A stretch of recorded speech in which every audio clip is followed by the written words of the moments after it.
Hiniling po ng Amerika na i-extradite si Kingdom of Jesus Christ founder Pastor Apollo Kibuloy. Opo. Ano po ang reaksyon ninyo? Opo. Since meron din po kasi siyang hinaharap na kaso dito, hindi ho ba dapat harapin muna yon bago siya i-extradite? But ano ho ang posisyon nyo rito? Opo.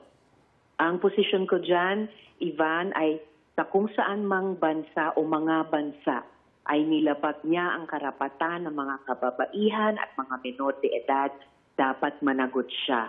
So malinaw na dito sa Pilipinas, ngayong hiningi, yung matagal na hinintay na extradition niya sa Estados Unidos, dapat humarap din siya sa mga victim survivors niya doon. At kung makonvict din doon, ay magbayad sa kanyang krimen sa kanila.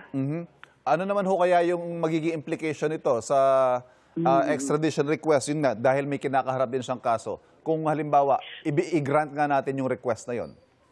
Well, naalala ko, Ivan, nung isa sa mga unang hearing pa lamang namin tungkol dito kay Apollo Kibuloy, na itanong po namin yan sa DOJ. At ang naalala ko, sinabi nila that early in the investigation, maaring may dalawang senaryo mag-materialize.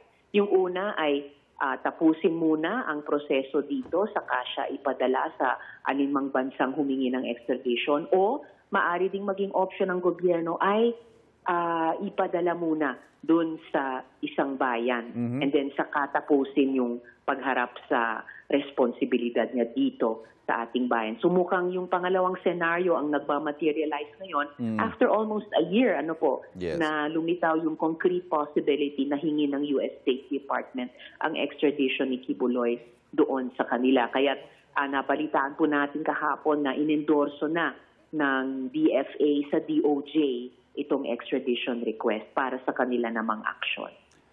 Senator Risa Hontiveros, ma'am, thank you very much for joining us this morning. Thank you very much also. Ingat po at sa ating mga kababayan, ingat po sa bagyo. Salamat po.